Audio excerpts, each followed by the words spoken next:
Magandang araw po sa inyong lahat and welcome back to my channel. Ilang araw na lang po at papasok na ang bagong taon. At tulad po ng nakararaming Pilipino, tayo po ay umaasa ng isang masagana and hopefully mas tahimik na bagong taon. Pero kamustahin po muna natin nung nagdaang Pasko. Kamusta po ang crime rate nung nagdaang Kapaskuhan? Ayon po dito sa CNN Philippines, PNP, Christmas 2023 generally peaceful.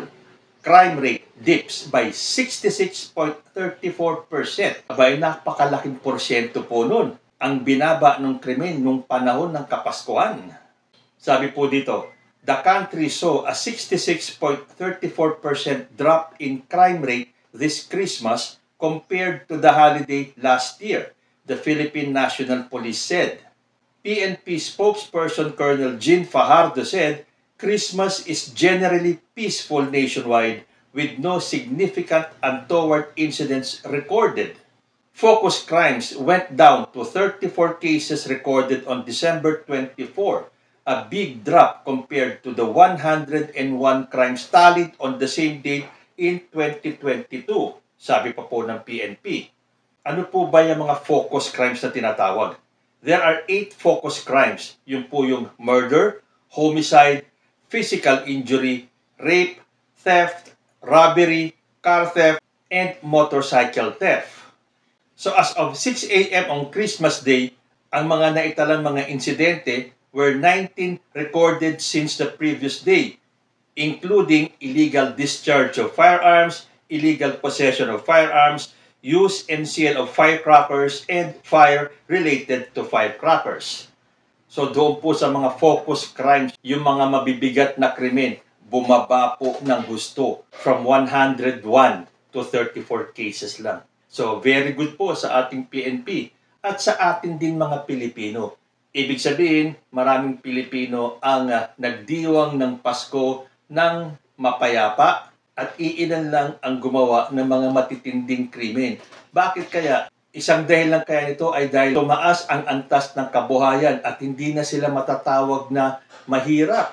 Dahil ayon po sa Philippine Statistics Authority, 900,000 Pinoys lifted from poverty.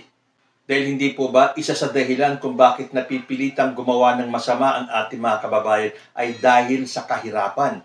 Ayon po sa balita galing sa Philstar Global, approximately 900,000 people have been lifted from poverty based on the latest Philippine Statistics Authority report that showed poverty incidence dropping to 22.4% in the first half of 2023 from 23.7% in the same period 2 years ago. According to the PSA, the 22.4% rate translated to about 25.24 million Filipinos, while the 1.3 percentage point drop simply meant that almost 900,000 people have lifted themselves from poverty and have now reached middle class status. So napakagandang malaman po itong balitang ito. 900,000 people have lifted themselves. Ibig sabihin, dahil sa sariling sikap nila, naiangat nila ang kanilang mga sarili from poverty and have now reached middle class status. So dapat ganyan tayo, dapat ganyan ang mindset. Kung may kahirapan man ang buhay ngayon, kailangan kumilos tayo tulad nga ng sinasabi ko. Huwag tayong umasa ng umasa sa gobyerno. Dahil kahit na anong ganda ng ginagawa ng ating gobyerno, kung sa sarili natin ay wala tayong gagawin, wala din pong mangyayari. So anong ibig sabihin nito? 900,000 na katao nagkaroon ng trabaho, kumikita at ngayon tinatawag ng middle class status. So ang ibig sabihin, marami ng trabaho sa bansa. Dahil hindi po basta-basta itong 900,000 na katao na nagkaroon ng trabaho para maiangat ang kanilang sarili. Ito yung mga taong imbis na magreklamo ng magreklamo pero wala namang ginagawa sa buhay para iangat ang sarili, ginusto nila na iangat ang sarili nila. At the same time, nakakatulong sila sa ating gobyerno. Sana ganito tayo lahat. Sad to say, marami pa rin po dyan yung batikos ng batikos, pero wala namang ginagawa. E di lalo na kaya kapag nag-materialize na lahat ng bunga ng pagbiyahe ni President Bongbong Marcos sa abroad. Sabi nga po dito, good news. Almost 200,000 job opportunities dala rin ni PBBM mula sa kanyang mga pagpunta sa iba't ibang bansa. Napakaraming benefits ang pagtungo ni PBBM sa iba't ibang bansa dahil hindi lang bilyong dolyar ang halaga ang kanyang naiuwi. Gayon din ang napakaraming job opportunity ang kanyang pasalubong para sa atin. Tiyak, lalong bababa ang unemployment rate sa darating na taon. Hayaan na po natin yung mga bumabati ko sa mga pagbiyahe-biyahe ni President Bongbong Marcos. Dahil may nagsalita pa nga dyan okay daw sa kanya na bumiyahe ang ating presidente, pero sana pagtuunan din ng pansin ang mga lokal na problema. Ito ba, hindi ba lokal na problema ito? Isa ito sa pangunahing problema, ang kawalan ng trabaho ng ating mga kababayan.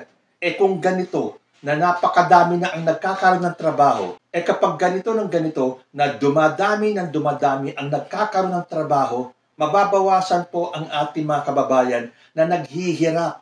Maiaangat po natin ang ating mga sarili para sa isang maginhawang buhay. Hindi man po ganun kabilis or kadali, dahil alam naman po natin na isa sa problema ng Pilipinas, yung taas ng bilihin. Actually, hindi lang naman talaga sa Pilipinas ang problemang yan pati po sa ibang bansa.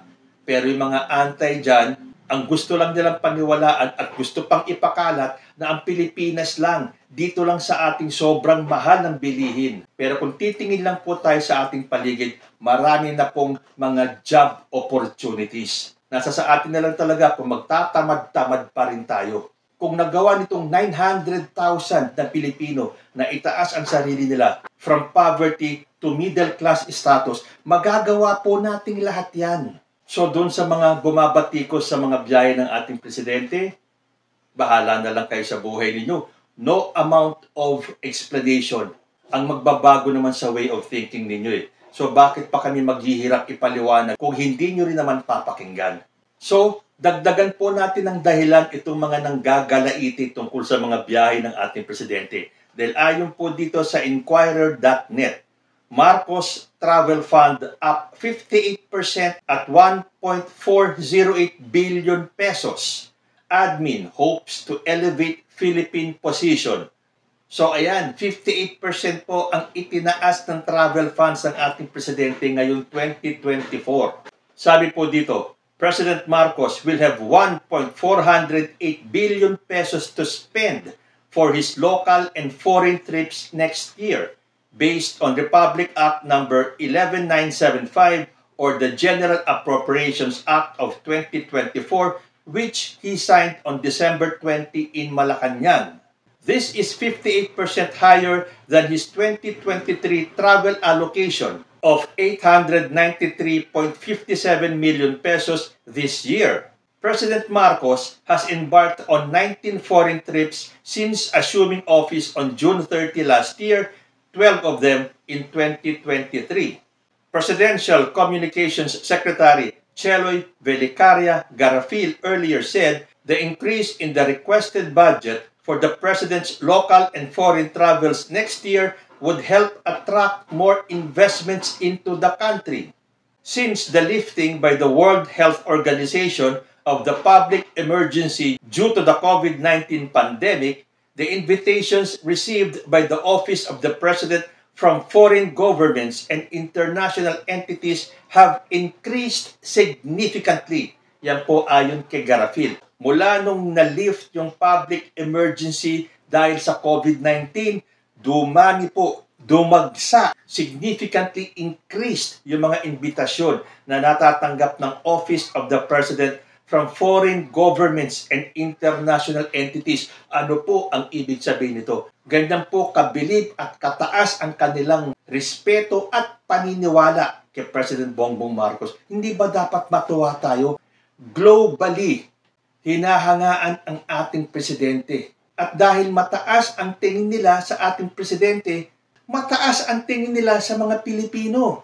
Yun ang dapat nating ikatuwa at ipasalamat. Inaangat ni President Bongbong Marcos ang bansang Pilipinas. So nakakalungkot isipin, may mga grupo pa rin na gustong i-discredit ang Philippine government ni President Bongbong Marcos. Kapag umangat naman ang Pilipinas sa ginagawa ni President Bongbong Marcos, kasama din naman sila. Tandaan po natin, katatapos lang ng pandemya, lugmok po ang buong mundo dahil sa pandemyang ito. Nakakaranas pa tayo ng global inflation. So magpasalamat po tayo na isa ang Pilipinas na unti-unting umaangat ang ekonomiya. Kahit na sabihin ng iba, wala naman daw silang nararamdaman, wala silang nakikitang pag-angat. Hindi naman po kasi nangangahulugan na bigla ang pagtaas, bigla ang pag-angat, bigla ang pagbangon. Unti-unti po yan, dahan-dahan po yan. Ang importante, nagsisimula na po tayong bumangon mula sa pagkakalugmok natin ng pandemya. So kung may mga tao dyan na negative pa rin ang iniisip sa ating gobyerno, bahala na lang kayo sa buhay ninyo. Basta kami, nararamdaman namin na tayo ay unti-unti na, hindi man ganun kabilis, pero ramdam na po ang pag-angat natin. So dapat po magkapit-bisig tayo, magtulong-tulong tayo, magkaisa tayo. Kung maaaring isang tabi muna yung mga politika-politika na yan, mas magiging mabilis po ang ating pag-angat. So asahan na po natin na mas magiging maganda ang ating 2024. At pabayaan na lang po natin manggalaiti itong mga anti-government kapag nalaman nila itong balitang mas tumaas pa ng 58% ang travel funds ng ating presidente para siya ay makabiyahe ulit sa iba't ibang bansa to attract more investors.